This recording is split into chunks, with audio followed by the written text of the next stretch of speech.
Prime Minister and Mrs. Chretien, Ambassador and Mrs. Chretien, distinguished Canadian guests, and my fellow Americans. It has been a real honor for me to welcome the Prime Minister and Mrs. Chretien to Washington and to do our best to return the warm hospitality that Hillary and I received in Ottawa 2 years ago.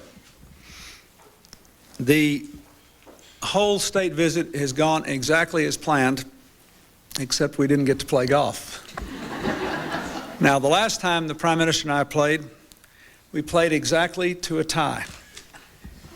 The press corps had a field day trying to figure out how long it took the ambassadors to negotiate that result. But we wanted to give some truly symbolic, ego-overriding manifestation of the equal partnership between the United States and Canada. From the start of his career in public life, and for those of you who were not here earlier today, Jean Chretien was elected to Parliament at the age of 29, exactly 34 years ago today.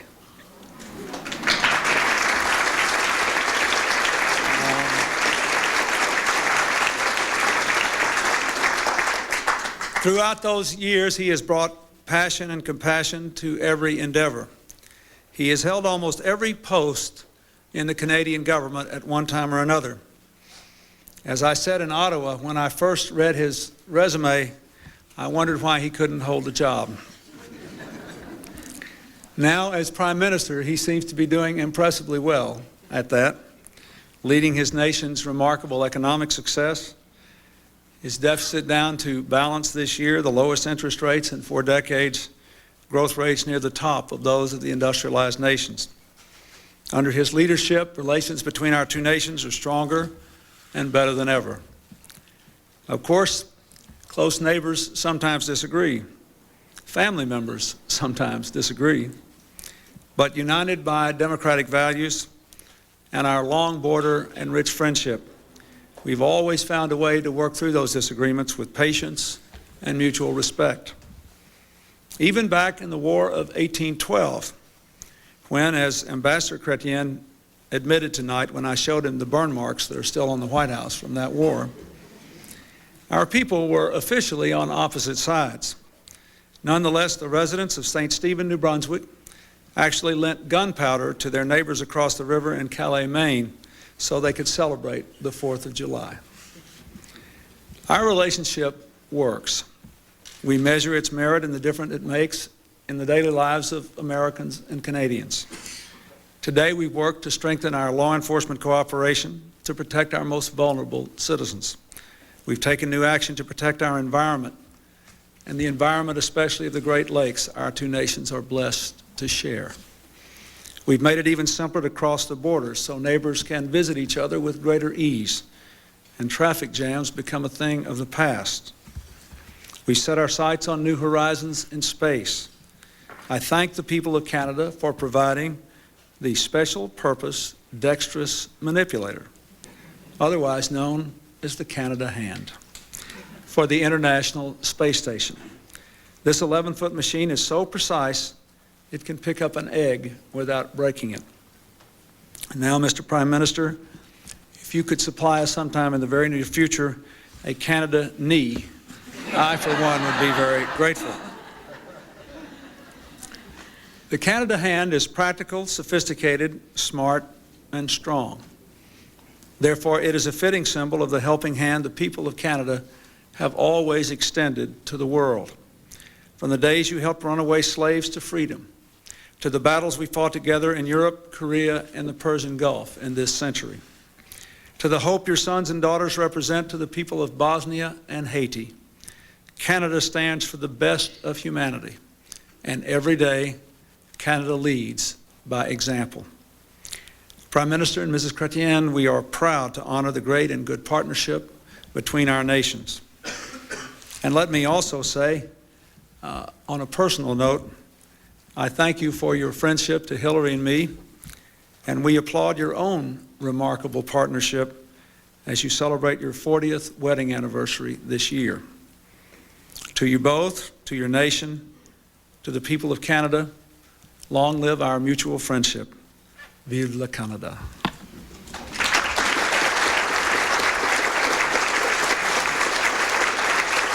I ask you to join me in a toast to the Prime Minister and Mrs. Chretien.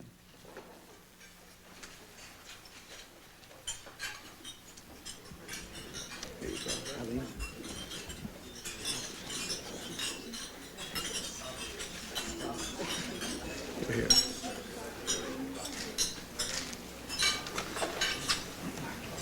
Mr. Prime Minister.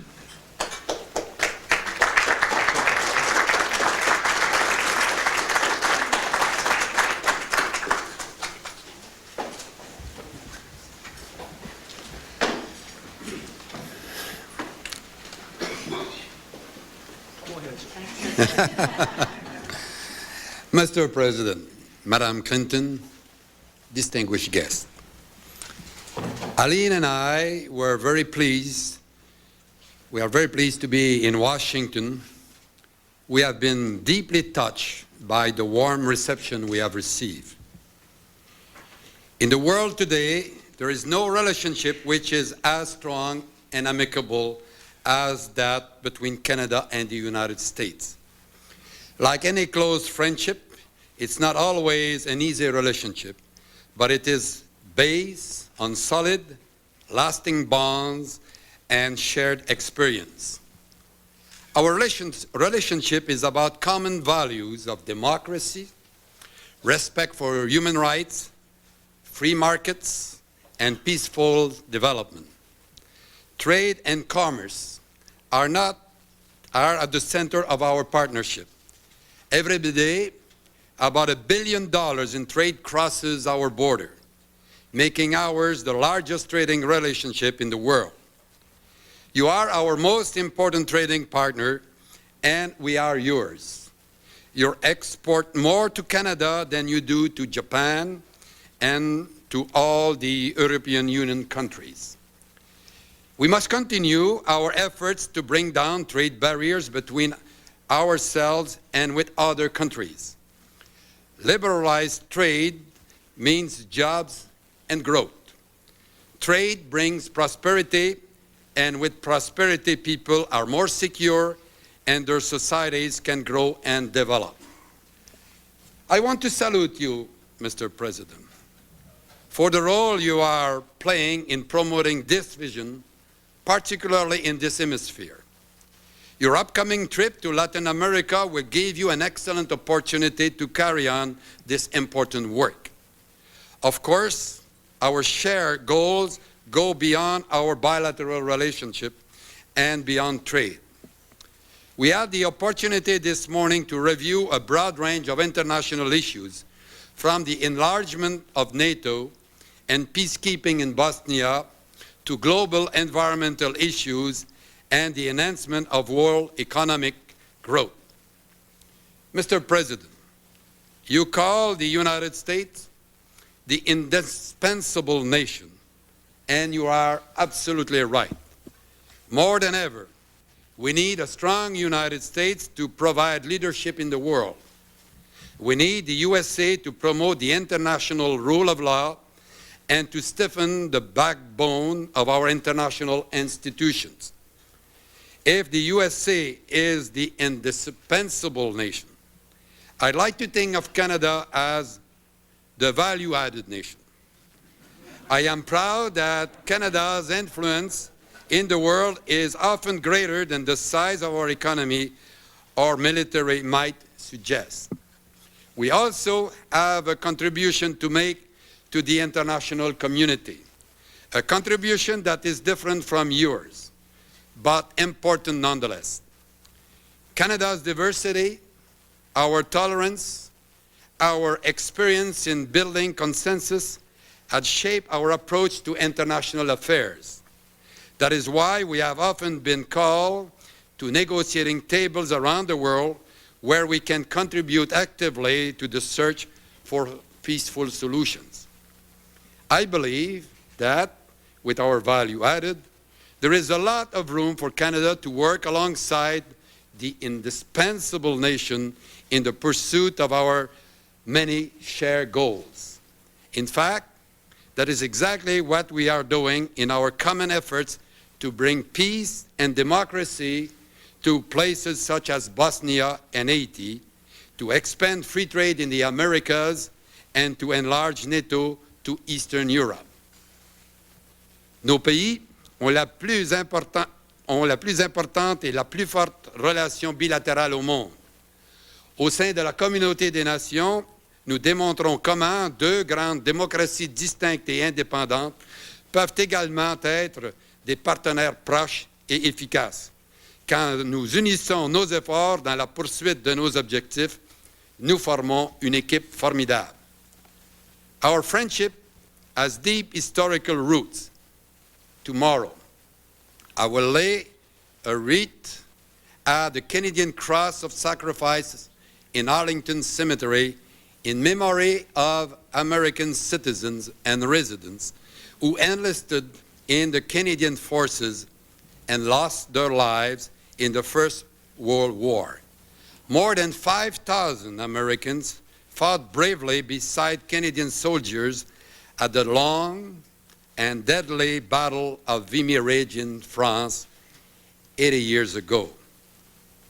On April 9, 1917, where others had failed, the Canadian-led forces were able to take this critical ridge. This victory represented a coming of age for our relatively young nation.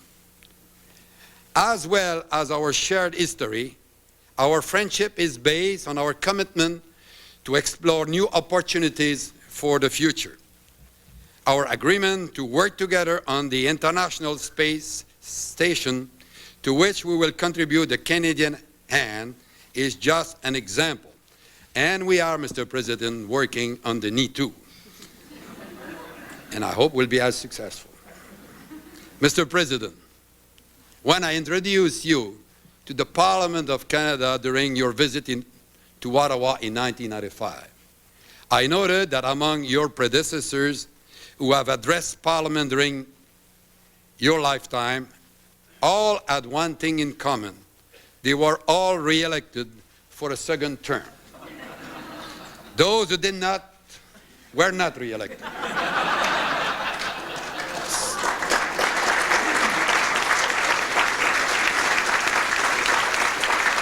So I bet you are glad now that I've invited you, and you came to Canada, to Ottawa.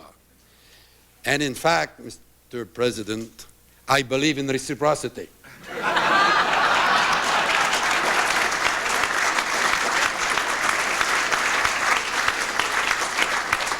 You have continued the tradition, and now you will lead your country into the new millennium, strong and prosperous, facing the future with confidence.